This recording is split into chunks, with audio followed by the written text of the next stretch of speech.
예수님께서 라우디게에게 주신 말씀 가운데에 20절 말씀에 보면은 볼지어다 내가 문 밖에 서서 두드리노니 누구든지 내 음성을 듣고 문을 열면 내가 그에게로 들어가 그와 더불어 먹고 그는 나와 더불어 먹으리라 말씀하고 있습니다. 주님의 음성을 듣고 문을 열면 그와 더불어 먹고 그는 나와 더불어 먹으리라 이렇게 말씀하셨죠. 육신의 양식을 얘기하는 게 아니라 영의 양식을 의미하는 것입니다. 주의 말씀에 마시 내 입에 어찌리 단지요 꿀과 송이꿀보다 더하니이다. 시편 119편 기자의 고백처럼 정말로 주님의 말씀이 세상의 그 무엇보다도 더 달고 욥의 고백처럼 내가 정한 양식보다 여호와의 말씀을 귀히 여겼도다. 참으로 아침 점심 저녁 꼬박꼬박 챙겨 먹는 양식보다 여호와의 말씀을 더욱 귀히 여기는 마음, 그런 마음을 우리가 잃어버렸습니다. 지금이 기근의 시대입니다. 육신의 물질적인 양식의 기근의 시대가 아니라 영적인 양식의 기근의 시대라고 하는 것입니다. 라오디게아 교회는 참으로 부요한 교회였습니다. 나는 부자라 부요하여 부족한 것이 없도다. 물질적으로 풍성하고 먹을 양식이 풍성하고 참으로 그렇게 해서 내게 부족함이 없다고 생각하고 기뻐하고 즐거워하고 행복해하는 교회가 바로 라오디게아 교회였다고 하는 것이죠.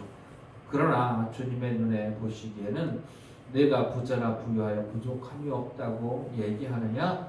내 눈에는 너희들이 이렇게 보인다라고 말씀하면서 내 곤고한 것과 가련한 것과 가난한 것과 눈먼 것과 벌거벗은 것을 내가 본다고 주님께서 말씀하시는 것을 보게 됩니다.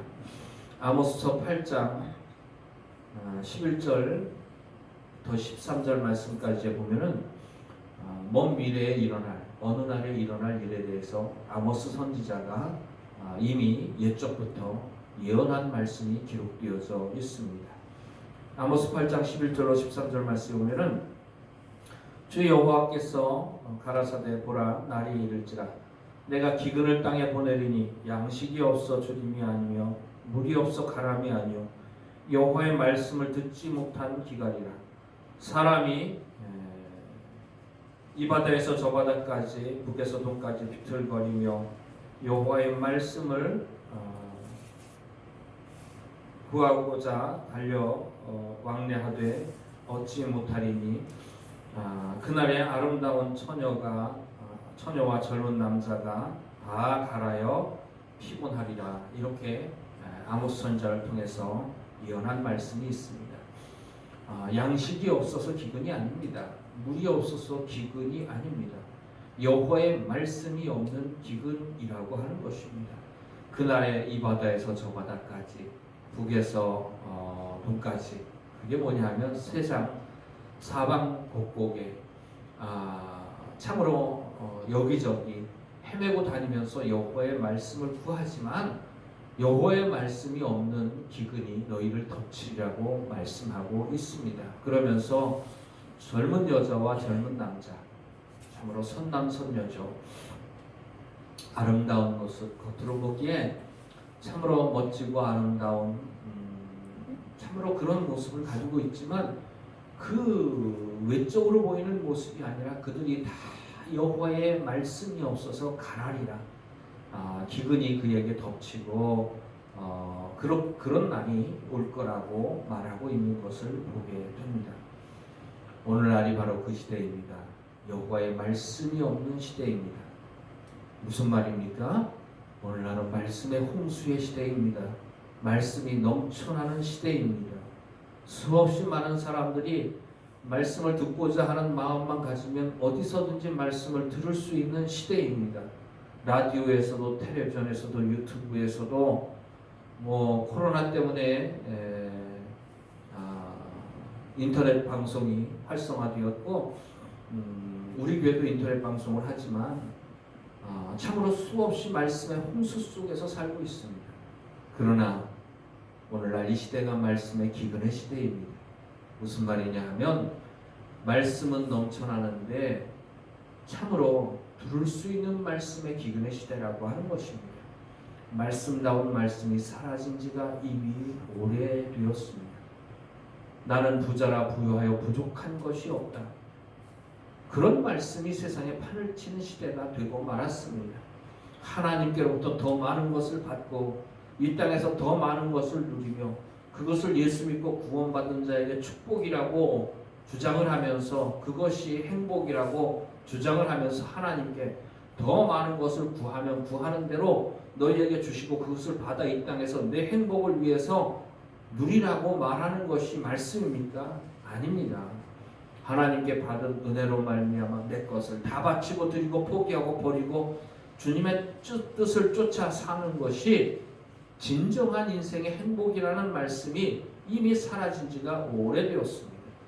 나를 언제든지 주님 뜻대로 사용해달라고 주님께 드리는 사람은 없는 반면에 주님을 이용해서 내가 어떻게 하든지 부자가 되고 어떻게 하든지 내가 더 편안한 삶을 이 땅에서 사는 것, 그것을 목표로 한 말씀들이 어느 곳에서나 선포되어지는 것이 오늘날의 영적인 기근의 시대고 말씀의 기근의 시대라고 하는 것입니다.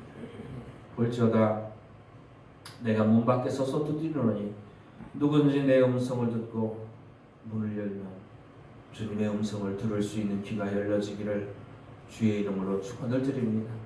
말씀의 홍수 속에서도 말씀의 기근이 우리 가운데 있다는 사실을 기억할 수 있기를 바랍니다. 그러면서 우리가 듣고 싶은 말씀을 듣는 것이 아니라 진정으로 들어야 될 말씀을 들을 수 있는 귀가 열려지기를 원합니다. 소아시아 7교회 주님께서 하시는 말씀이 계속해서 귀 있는 자는 성령이 교회에게 하시는 말씀을 들을지어다. 내가 듣고 싶은 말씀을 듣는 것이 아니라 그 말씀을 찾아서 이 바다에서 저 바다로 북에서 동으로 사방팔방 천지를 찾아 헤매는 것이 아니라 진정으로 골방에 들어가서 가만히 주님 앞에 무릎 꿇고 엎드려 주여 말씀하옵소서 주의 종이 듣겠나이다.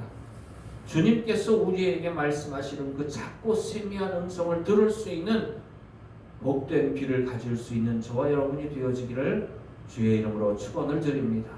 이런 사람이 복 있는 사람이죠. 그는 나와 그와 더불어 나는 그와 더불어 내가 그에게로 들어가 그는 그와 더불어 먹고 그는 나와 더불어 먹으리라. 그게 뭐냐 하면 주님 주시는 양식, 생명의 양식. 정말로 말씀다운 말씀을 분별할 수 있고 들을 수 있고 그 말씀에 순종할 수 있는 자가 참으로 복된 인생이라고 하는 것입니다. 예수 믿고도 많은 사람들이 듣고 싶은 말씀을 쫓아서 이 교회 저 교회를 떠돕니다. 이 말씀 저 말씀을 듣기 위하여 이 목사님 저 목사님을 찾아서 이리저리로 방황을 합니다. 그러나 정말로 주님의 입술에서 나오는 그 음성 들을 귀 있는 자만 들을 수 있어요.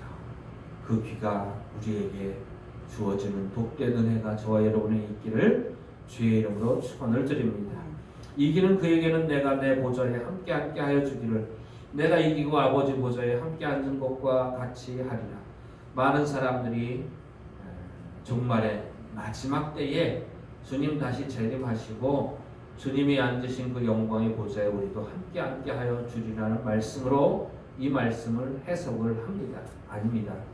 이 말씀은 지금 주님이 영광의 보좌에 앉으신 것처럼 주님을 따르는 우리들도 지금 영광의 보좌에 앉게 하여 주신다고 하는 말씀입니다. 마태복음에 보면 부자 청년이 예수님께 오죠. 내가 어떻게 하면 무엇을 행하여야 영생을 얻으리까? 그때 예수님께서 계명을 지키라고 말씀을 하시죠.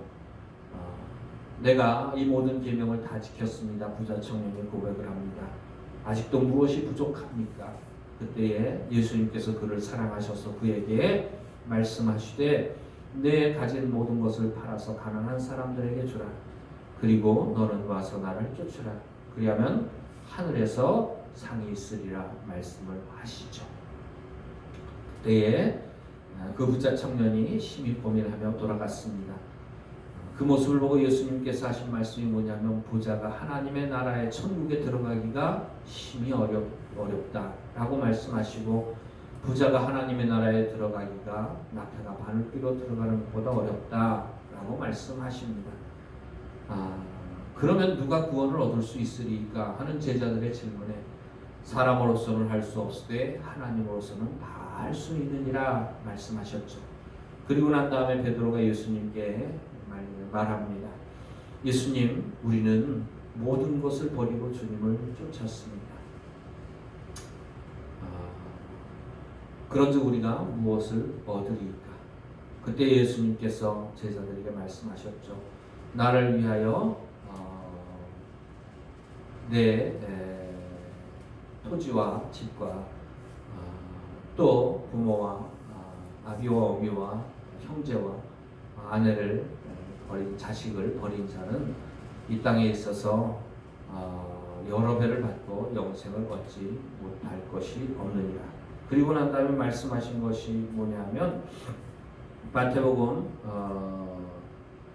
19장 38절 말씀에 내가 진실로 너희에게 이르노니 세상이 새롭게 되어 인자가 영광의 보좌에 앉을 때에 나를 쫓는 너희도 12보좌에 앉아 이스라엘 12지파를 심판하리라 이렇게 말씀하셨습니다.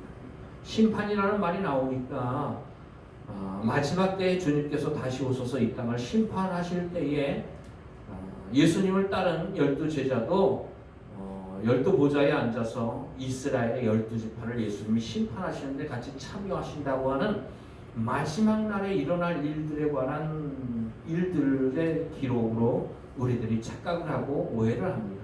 그 말은 심판이라는 말 때문에 그렇습니다. 그러나 심판이라는 말의 의미는 정확히 말하면 사사하리라 라는 말입니다. 헬라어로는 크리노테스라고 하는 말인데 크리노라고 하는 말에서 파생한 것이죠. 근데 그와 똑같은 말이 성경에 기록되어져 있는데 어떻게 기록되어져 있는지 우리가 함께 찾아보도록 하겠습니다. 누가복음 22장 28절로 30절까지 말씀입니다. 누가복음 중요한 말씀입니다. 누가복음 22장 28절로 30절까지 말씀입니다.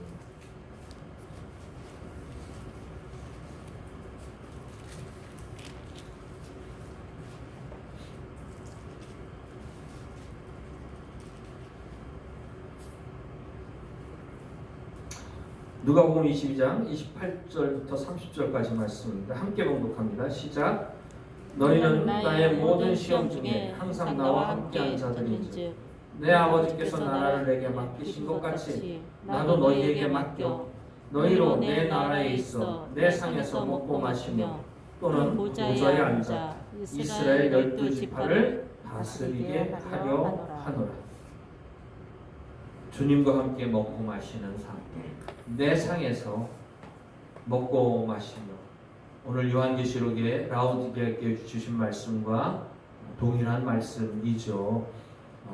볼지어다 내가 문 밖에 서서 두드리노니 누구든지 문을 열면 내가 들어가서 그로 더불어 먹고 그는 나와 더불어 먹으리라.